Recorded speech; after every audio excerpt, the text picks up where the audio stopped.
This time, let's talk about Zhuge Liang's memorial on the outset of the expedition. This document is a political will that embodies the Prime Minister's infinite loyalty and responsibility. I'm sure you're all familiar with it. It serves as a window, allowing us to truly feel the soul of this eternal sage, who devoted himself wholeheartedly. It helps us understand why he earned such high respect from future generations. So today, in the Historical Figures segment, let's take a look at the man who was elevated to godlike status by later generations, Zhuge Liang. Now, when you think of Zhuge Liang, do these images immediately flash before your eyes? Feather fan, silk cap, the burning of red cliffs, borrowing arrows with straw boats, the empty city trick. A strategist with no equal, almost divine, right? But, my friends, most of these exciting scenes come from the literary adaptation in Romance of the Three Kingdoms. In recent years, some scholars have put forward even more subversive viewpoints. Some question whether he suppressed loyalty and monopolized power. Others analyze his 5 northern expeditions, suggesting they were attempts to shift domestic conflicts. There are even speculations that his deathbed entrustment at Baidicheng might have been a subtle warning about the ambitions of powerful ministers. In an instant, labels like scheming, power-hungry, and manipulative seem to tear apart the image of the eternal loyal minister.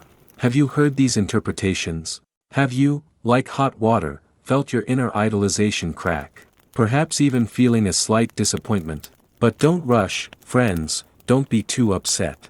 The charm of history often lies in its complexity and multiplicity. These controversies precisely show that Zhuge Liang was never a figure who could be defined by a single label. Today, let's not rush to conclusions or get caught up in complicated academic debates. Let's try to set aside his divine halo and disregard the conspiracy theory filters, and follow the flow of time to touch a more authentic Zhuge Liang. A Zhuge Liang who, in the gap between ideals and reality, struggled forward as a real, flesh and blood person. To understand this complex and great soul, we must return to the starting point of his life. In 181 AD, in Yangdu of Langya Commandery during the late Eastern Han Dynasty, a young boy was born. His parents named him Zhuge Liang. In terms of background, he was not an ordinary farmer's child. His ancestor, Zhuge Feng, was a well-known and upright official in the Western Han Dynasty. His father, Zhuge Gui, had served as a magistrate, and his uncle, Zhuge Xian, had been the governor of the region. He was supposed to be a young nobleman, destined for a bright future steeped in poetry and learning. But unfortunately, a storm of chaos sweeping through the Central Plains destroyed all of this. The turning point in his life came when he was 12 years old. In 193 AD, Zhang Kai, a general under Tao Qian, killed Cao Cao's father, Cao Song. Angered, Cao Cao led his army eastward to launch a bloody retaliation against Suzhou. The land was scorched by the fires of war, and the air was thick with the smell of blood and charred flesh. Along the roads, dead beggars lay scattered, and bones were strewn about. These horrifying scenes, along with the sorrow of the displaced people, deeply etched themselves into the young Kongming's eyes and heart. This catastrophe reduced Suzhou to a wasteland and directly shook the Zhuge family's foundation in the region.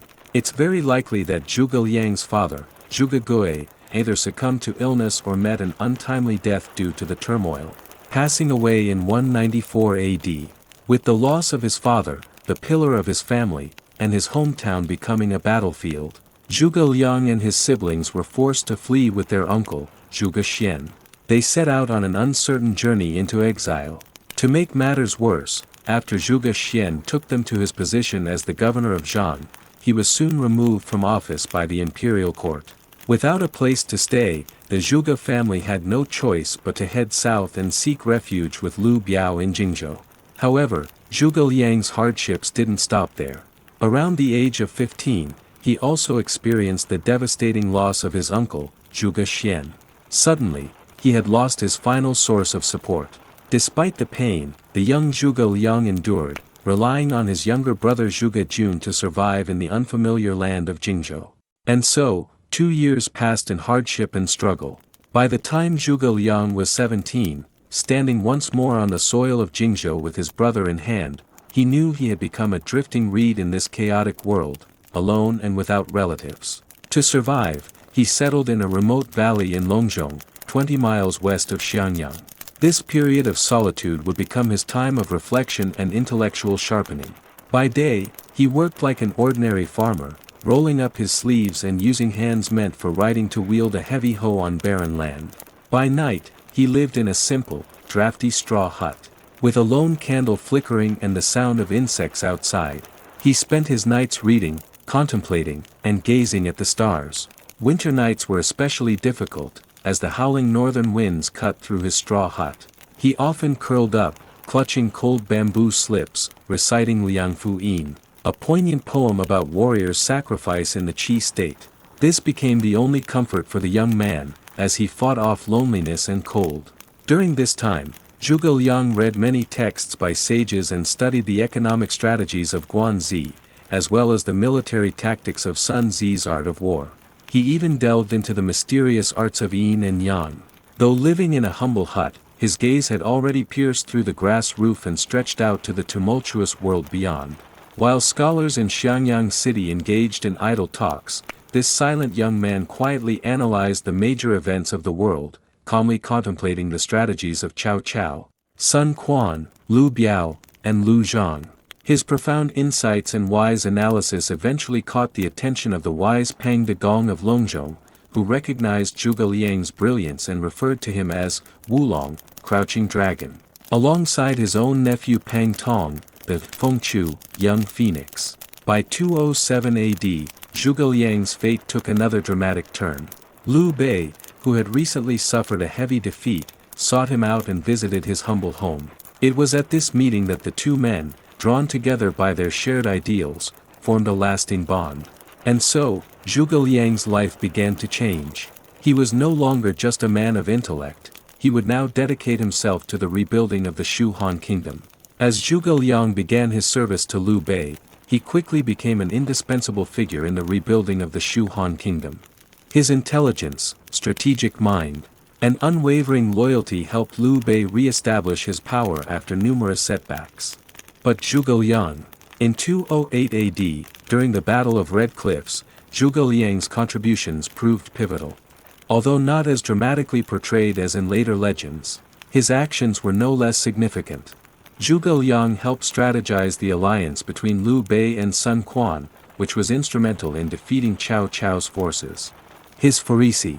However, despite this victory, Zhuge Liang's challenges were far from over. Liu Bei's empire remained fragile, and Zhuge Liang's intelligence, while respected, was continuously put to the test in the years that followed. His most famous task, one that would shape his legacy, was the 5 northern expeditions.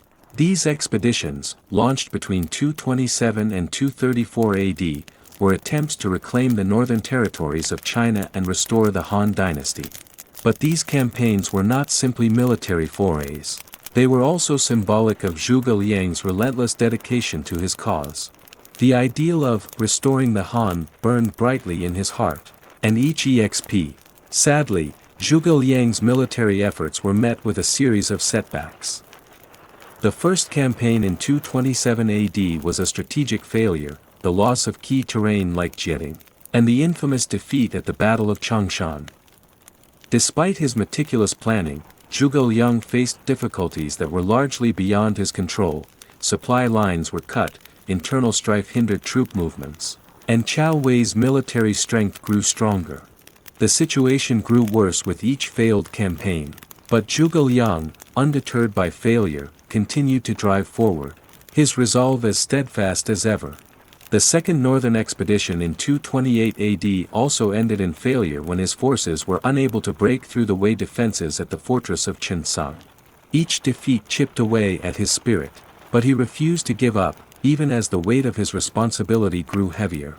During the third campaign, in 229 AD, Zhuge Liang demonstrated remarkable tactical brilliance with the deception at the city of Yangping. By feigning a retreat and luring the enemy into a trap, he was able to decimate a significant portion of Wei's forces. This victory, though important, was short-lived. Zhuge Liang faced the harsh reality that even his most brilliant plans were not enough to overcome the overwhelming logistical and military obstacles standing in his way. In the fourth campaign of 231 AD, Zhuge Liang, realizing the continued failure to secure adequate supplies, implemented a new strategy by developing the wooden ox and flowing horse, a mechanical device designed to transport grain. However, despite this innovation, the effort was again thwarted by treachery within his own ranks. Li Yan, a senior officer in charge of supply lines, misreported the situation and led to another failed campaign. Zhuge Liang's heartbreak was evident, but even in his despair, he exhibited restraint.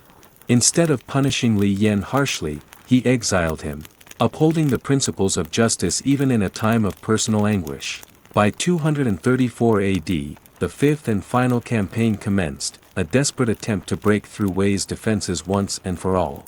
But Zhuge Liang's health was deteriorating rapidly, and his energy was fading fast. As he confronted the forces of Sima Yi, his once indomitable will now had to contend with the ravages of illness. At the Battle of Wuzhong Plains, Zhuge Liang fell ill, weakened by his years of unrelenting toil. His condition deteriorated so rapidly that he passed away shortly after the battle. Before his death, Zhuge Liang made a final, heartfelt plea to his son, Zhuge Zhan, to continue his work, and entrusted Liu Shan, the son of Liu Bei, to carry on the legacy of the Shu Han Empire. His last words were a poignant reflection of his deep sense of duty and unyielding commitment to the Han dynasty. He was buried at Mount Dingjun in Hanzhong, with a simple grave. As he had requested, his spirit remained in the land he had fought for. Zhuge Liang's death marked the end of an era for the Shu Han kingdom. The empire, already weakened by years of conflict, was never the same after his passing. But the legacy he left behind was eternal. His wisdom, devotion, and unwavering commitment to his people made him one of the greatest figures in Chinese history. Zhuge Liang's life is a testament to loyalty, intelligence, and selflessness. His sacrifices were never for personal gain but for the survival of the Han legacy. Despite the failure of his northern expeditions, his reputation as a strategist, leader, and loyal servant of the state remains unparalleled in history. When we remember Zhuge Liang, we must understand that he was not a mythical figure, but a man who lived through immense hardship and pain, and yet continued to serve his country with unwavering commitment. It is not the mythical tales of his genius that should inspire us, but the quiet dignity with which he handled the enormous responsibility placed upon him. Friends, when you next encounter the legendary Zhuge Liang in stories or films, remember the real man behind the myths, the one who tirelessly worked for the betterment of his people, and who, even in his final moments, continued to think of the future of his nation. His legacy is not one of divine intervention, but of human effort, frailty, and ultimately, triumph over adversity.